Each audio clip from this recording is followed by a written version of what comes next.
Hi hello ನಮಸ್ಕಾರ, welcome back to my YouTube channel. ಯಾರು ನನ್ನ ವಿಡಿಯೋನ ನೋಡ್ತಾ ಇದ್ರು ಲೈಕ್ ಮಾಡಿ, ಶೇರ್ ಮಾಡಿ ಮತ್ತು ನನ್ನ ಯೂಟ್ಯೂಬ್ ಚಾನಲ್ ನ ಸಬ್ಸ್ಕ್ರೈಬ್ ಮಾಡಿ. ಹಾಗೆ ನಾಳೆ ನಡೀತಿರೋಂತ day and test match BGT second day test ಮ್ಯಾಚ್ಗೆ ಎಲ್ಲರೂ ಕುತೂಹಲದಿಂದ ಕಾಯ್ತಾ ಇದ್ರು. ಅದಕ್ಕೋಸ್ಕರ ಈ ಮ್ಯಾಚ್ ಅಂತೂ ಫುಲ್ ಪ್ರಾಕ್ಟೀಸೇಷನ್ ಫುಲ್ ಸ್ಟ್ರಾಂಗ್ ಆಗಿ ನಡೀತಾ ಇದೆ. ಅದು ಅಲ್ಲದೆ ನಮ್ಮ ಗೌತಮ್ ಗಂಭೀರ್ ಪರ್ಸನಲ್ ರೀಸನ್ ಇಂದ ಇಂಡಿಯಾಗೆ ಬಂದಿರೋ, ತಿರ್ಗಾ ಇವಾಗ ಹೋಗಿ ಜಾಯ್ನ್ ಆಗಿದ್ದಾರೆ. ಅದು ಅಲ್ಲದೆ ನಮ್ಮ ಇಂಡಿಯನ್ ಸೆಷನ್ ಮತ್ತೆ ಆಸ್ಟ್ರೇಲಿಯಾದ ಪ್ರಾಕ್ಟೀಸ್ ಸೆಷನ್ ನ ನೋಡ್ಬೇಕು ಅಂತ ಫ್ಯಾನ್ಸ್ ಗಳಿಗೆ ಅಲೌಡ್ ಮಾಡಿದ್ರು. ಅಲ್ಲಿ ನಡೆದಂತ ಒಂದ್ ಸ್ವಲ್ಪ ವಿಷಯಗಳನ್ನ ಇಟ್ಕೊಂಡು BCCI ಅದನ್ನ ಸ್ಟಾಪ್ ಮಾಡ್ಬೇಕು ಅಂತ ಆಸ್ಟ್ರೇಲಿಯನ್ ಬೋರ್ಡ್ ಹೇಳಿ ಅದನ್ನ ನಿಲ್ಸಿದ್ರು. ಆದ್ರೆ ನಾಳೆ ನಡೀತಿರೋ ಅಂತ ಮ್ಯಾಚ್ಗೆ ಯಾವ ತರ ಪ್ಲೇಯಿಂಗ್ 11 ನ ಇರ್ಬೋದು, ಹಾಗೆ ಆಲ್ರೆಡಿ ನಮ್ಮ ಆಸ್ಟ್ರೇಲಿಯಾ ಪ್ಲೇಯಿಂಗ್ 11 ನ ಆಸ್ಟ್ರೇಲಿಯನ್ ಬೋರ್ಡ್ ಅನೌನ್ಸ್ ಮಾಡಿದ್ದಾರೆ. ಆದ್ರೆ ನಮ್ಮ ಇಂಡಿಯನ್ ಬೋರ್ಡ್ ಪ್ಲೇಯಿಂಗ್ 11 ಅನೌನ್ಸ್ ಮಾಡಿಲ್ಲ. ನೈಟ್ ಗಂಟೆ ವೇಟ್ ಮಾಡಬೇಕು. ಅನೌನ್ಸ್ ಮಾಡಿದ್ರೆ ಮಾಡ್ತಾರೆ, ಇಲ್ಲ ಅಂದ್ರೆ ನಾಳೆ ಟೆಸ್ಟ್ ಮ್ಯಾಚ್ ಅಲ್ಲೇ ಗೊತ್ತಾಗೋದು ಇಂಡಿಯನ್ ಪ್ಲೇಯಿಂಗ್ 11 ಹೆಂಗಿರುತ್ತೆ ಅಂತ. ಆದ್ರೆ ನನ್ನ ಅನಿಸಿಕೆ ಪ್ರಕಾರ ಇಂಡಿಯಾದ ಪ್ಲೇಯಿಂಗ್ 11 ಈ ತರ ಇದ್ರೆ ಬೆಟರ್ ಆಗಿರುತ್ತೆ. ಅದು ಅಲ್ಲದೆ ನಮ್ಗೆ ಮೊದಲನೇ ಟೆಸ್ಟ್ ಮ್ಯಾಚ್ ಗಿಂತ ಎರಡನೇ ಟೆಸ್ಟ್ ಮ್ಯಾಚ್ ಅಲ್ಲಿ ಒಂದ್ ಸ್ವಲ್ಪ ಚೇಂಜಸ್ ಇರುತ್ತೆ. ಹಾಗೆ ಮೊದಲನೇ ಟೆಸ್ಟ್ ಮ್ಯಾಚ್ ಅಲ್ಲಿ ಕ್ಯಾಪ್ಟನ್ ಆಗಿದ್ದು ಬೂಮ್ರಾ, ಆದ್ರೆ ಅದನ್ನ ನಿಭಾಯಿಸಿದ್ದು ವಿರಾಟ್ ಕೊಹ್ಲಿ. ಆದ್ರೆ ಸೆಕೆಂಡ್ ಟೆಸ್ಟ್ ಮ್ಯಾಚ್ಗೆ ರೋಹಿತ್ ಶರ್ಮಾ ಇದಾರೆ, ಹಾಗೆ ಕ್ಯಾಪ್ಟನ್ ಆಗಿ ಅವರೇ ನಿಭಾಯಿಸ್ತಾರೆ. ಮ್ಯಾಚ್ ಗಂತೂ ಫುಲ್ ಕ್ಯೂರಿಯಾಸಿಟಿ ಇದೆ. ಆದ್ರೆ ನನ್ನ ಅನಿಸಿಕೆ ಪ್ರಕಾರ ಪ್ಲೇಯಿಂಗ್ 11 ಈ ತರ ಇದ್ರೆ ಬೆಟರ್ ಆಗಿರುತ್ತೆ ಅಂತ ಅನ್ಕೊಂಡಿದ್ದೀನಿ. ಹಾಗೆ ಓಪನರ್ ಆಗಿ ಜೈಸ್ವಾಲ್ ಮತ್ತೆ KL ರಾಹುಲ್ ಇವರೇ ಓಪನರ್ ಆಗಿ ಆಡಿದ್ರೆ ಬೆಟರ್ ಅಂತ ಅನಿಸ್ತದೆ. ಮೊದಲನೇ ಟೆಸ್ಟ್ ಮ್ಯಾಚ್ ಅಲ್ಲೂ ಚೆನ್ನಾಗಿ ಆಡಿದ್ರು, ಹಾಗೆ ಎರಡನೇದು ವಾರ್ಮ್ ಅಪ್ ಮ್ಯಾಚ್ ಅಲ್ಲೂ ಚೆನ್ನಾಗಿ ಆಡಿದ್ದಾರೆ. ಅದಕ್ಕೋಸ್ಕರ ಇವರಿಬ್ರನ್ನೇ ಓಪನರ್ ಆಗಿ ಸೆಕೆಂಡ್ ಟೆಸ್ಟ್ ಮ್ಯಾಚ್ ಗೆ ಆಡ್ಸಿರೋ ಬೆಟರ್. ಹಾಗೆ ಪ್ರೆಸ್ ಕಾನ್ಫರೆನ್ಸ್ ಅಲ್ಲಿ KL ರಾಹುಲ್ಗೆ ಕೇಳ್ತಾರೆ, ನೀವು ಯಾವ ಆರ್ಡರ್ ಅಲ್ಲಿ ಆಡ್ತೀರಾ ಅಂತ.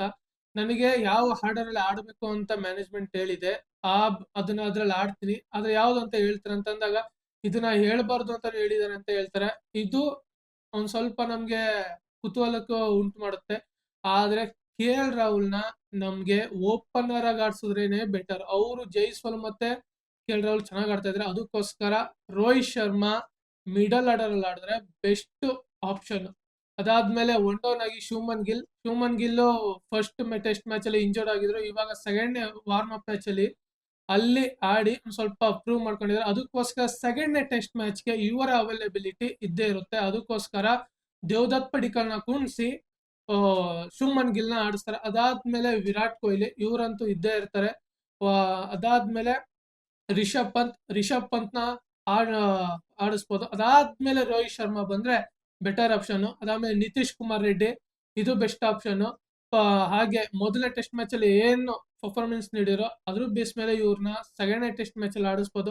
ಹಾಗೆ ಹರ್ಷಿತ್ ರಾಣನೂ ಬೆಸ್ಟ್ ಪ್ಲೇಯಿಂಗ್ 11 ಗೆ ಆಡ್ಸ್ಕೋಬಹುದು. ಅದು ಅಲ್ಲದೆ ಮೊದಲನೇ ಟೆಸ್ಟ್ ಮ್ಯಾಚ್ ಅಲ್ಲಿ ಏನ್ ಆಡಿದ್ದು, ಇವ್ರದ್ದು ಬಾಲಿಂಗ್ ಸ್ಪೀಡ್, ಎಕಾನಮಿ ಸ್ಪೀಡ್ ಅಂತೂ ಚೆನ್ನಾಗಿದೆ. ಅದಕ್ಕೋಸ್ಕರ ಇವ್ರನ್ನ ಆಡಿಸ್ತಾರೆ. ಅದು ಅಲ್ಲದೆ ವಾರ್ಮ್ ಅಪ್ ಮ್ಯಾಚ್ ಅಲ್ಲೂ ಇವರ ಎಕಾನಮಿ ಅಂತೂ ಚೆನ್ನಾಗೇ ಇತ್ತು. ಅದಕ್ಕೋಸ್ಕರ ಹಾಗೆ ಜಸ್ಪ್ರೀತ್ ಬೂಮ್ರಾ, ಹಾಗೆ ಇವರೇ ನಮ್ಮ ಇಂಡಿಯಾದ ಮೇನ್ ಬೌಲರ್, ಇವ್ರನ್ನಂತೂ ಆಡಿಸ್ಲೇಬೇಕು. ಹಾಗೆ ಇವರು ವೈಸ್ ಕ್ಯಾಪ್ಟನ್. ಅದಾದ್ಮೇಲೆ ಮಹಮ್ಮದ್ ಸಿರಾಜ್, ಇದು ನಮ್ಮ ಇಂಡಿಯಾದ ಪ್ಲೇಯಿಂಗ್ 11. ನೋಡ್ತಾ ಬಂದ್ರೆ ನಮ್ಮ ಪ್ಲೇಯಿಂಗ್ 11 ಚೆನ್ನಾಗೇ ಇದೆ. ಆದ್ರೆ ಯಾವ ತರ ಇನ್ನ ಬಿಲ್ಡ್ ಮಾಡ್ತಾರಂತ ಗೊತ್ತಿಲ್ಲ. ಇದಕ್ಕೋಸ್ಕರ ನಾವು ನಾಳೆ ವೇಟ್ ಮಾಡಿ ನೋಡ್ಬೇಕು ಯಾರ್ಯಾರು ಯಾವ್ಯಾವ ಪ್ಲೇಸ್ ಅಲ್ಲಿ ಆಡ್ತಾರಂತ ಗೊತ್ತಿಲ್ಲ. ಆದ್ರೆ ಇಂಡಿಯನ್ ಓಪನರ್ ಆಗಿ ಇವ್ರಿಬ್ರನ್ನೇ ಆಡ್ಸೋದಂತೂ ನನಗೆ ಅನಿಸ್ತಾ ಇದೆ, ಇವ್ರನ್ನೇ ಆಡಿಸ್ಬೇಕು ಅಂತ. ಅದಕ್ಕೋಸ್ಕರ ಹಾಗೆ ನೋಡ್ತಾ ಬಂದ್ರೆ ಆಸ್ಟ್ರೇಲಿಯಾದು ಸಹ ಪ್ಲೇಯಿಂಗ್ 11 ಬಿಟ್ಟಿದ್ದಾರೆ. ಪ್ಲೇಯಿಂಗ್ 11 ಆಲ್ರೆಡಿ ನಾಳೆ ನಡೆಯುವಂತ ಮ್ಯಾಚ್ಗೆ ಪ್ಲೇಯಿಂಗ್ 11 ಬಿಟ್ಟಿದ್ದಾರೆ.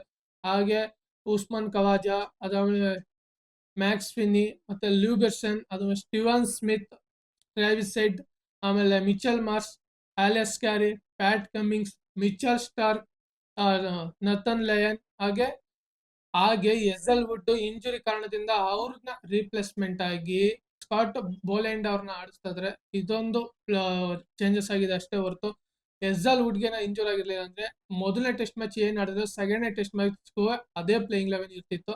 ಆದ್ರೆ ಅವರ ಅನ್ಅವೈಲೇಬಲ್ ಇಂದ ಇವರು ಇನ್ ಆಗಿದ್ದಾರೆ. ಇದು ಆಸ್ಟ್ರೇಲಿಯಾ ಪ್ಲೇಯಿಂಗ್ 11, ಇದು ನೋಡಿದ್ರೆ ಬೆಸ್ಟ್ ಆಗೇ ಇದೆ. ಆದ್ರೆ ನಾಳೆ ನಡೆಯುವಂತ ಮ್ಯಾಚು ಅದ್ಧೂರಿಯಾಗಿರುತ್ತೆ, ಅದಂತೂ ಹೇಳಬಲ್ಲೆ. ಅದು ಅಲ್ಲದೆ ಡೇ ಅಂಡ್ ಟೆಸ್ಟ್ ಮ್ಯಾಚು. ನಮ್ಮ ಇಂಡಿಯಾ ಇನ್ನು ಕಂಟಿನ್ಯೂಸ್ ಆಗಿ ಈ 4 ಮ್ಯಾಚ್ ಗೆಲ್ಲೇಬೇಕು. ಅದು ನಮ್ಮ ವರ್ಲ್ಡ್ ಟೆಸ್ಟ್ ಚಾಂಪಿಯನ್ಶಿಪ್ಗೆ ಹೋಗ್ಬೇಕು ಅಂದ್ರೆ ಇಂಡಿಯಾ ಈ 4 ಮ್ಯಾಚ್ ಗೆಲ್ಲೇಬೇಕು. ಅದು ಅಲ್ಲದೆ ರೇಸ್ ಅಲ್ಲಂತೂ ತುಂಬಾ ಟೀಮ್ಗಳಿದೆ. ಅದು ಅಲ್ಲದೆ ನ್ಯೂಜಿಲೆಂಡ್, ಶ್ರೀಲಂಕಾ, ಸೌತ್ ಆಫ್ರಿಕಾ ಏನ್ ಆಡ್ತಾ ಇರೋದು. ಅದು ಅಲ್ಲದೆ ಕಂಟಿನ್ಯೂಸ್ ಆಗಿ ಇವತ್ತಿಂದನೂ ಸಹ ಮ್ಯಾಚ್ಗಳು ಸ್ಟಾರ್ಟ್ ಆಗಿದೆ. ಅದು ಅಲ್ಲದೆ ನ್ಯೂಜಿಲೆಂಡ್ ಮ್ಯಾಚ್ ಸ್ಟಾರ್ಟ್ ಆಗಿದೆ, ಸೌತ್ ಆಫ್ರಿಕಾ ಮ್ಯಾಚ್ ಅದೆಲ್ಲ ಸ್ಟಾರ್ಟ್ ಆಗಿದೆ. ಹಾಗೆ ನಾಳೆ ಸ್ಟಾರ್ಟ್ ಆಗ್ತಾ ಇರೋದು ನಮ್ಮ ಇಂಡಿಯಾ ಮತ್ತೆ ಆಸ್ಟ್ರೇಲಿಯಾ. ಇದು ಹೆಂಗ್ ನಡೆಯುತ್ತೆ ಅಂತ ನೋಡ್ಬೇಕು. ಈ ಮ್ಯಾಚ್ ಯಾವುದೇ ಕಾರಣಕ್ಕೂ ಈ ಮ್ಯಾಚ್ ಡ್ರಾ ಆಗ್ಲೇಬಾರ್ದು. ಫಸ್ಟ್ ಆಫ್ ಆಲ್ ಹೇಳ್ಬೇಕು ಅಂದ್ರೆ ನಮ್ಮ ಇಂಡಿಯಾ ಈ ಮ್ಯಾಚ್ ನ ಗೆಲ್ಲೇಬೇಕು. ಅದು ನಮಗ್ ಬೇಕಾಗಿರೋದು. ಅದು ಅಲ್ಲದೆ ವರ್ಲ್ಡ್ ಟೆಸ್ಟ್ ಚಾಂಪಿಯನ್ಶಿಪ್ ಹೋಗ್ಬೇಕು ಅಂದ್ರೆ. ಹಾಗೆ ಇದು ಇವತ್ತಿನ ವಿಷಯ ಆಗಿತ್ತು. ಇದೇ ತರದ ಮುಂದಿನ ವಿಡಿಯೋದಲ್ಲಿ ಸಿಗೋಣ. ಜೈ ಹಿಂದ್, ಜೈ ಕರ್ನಾಟಕ, ಮತ್ತೆ ವಂದನೆಗಳು.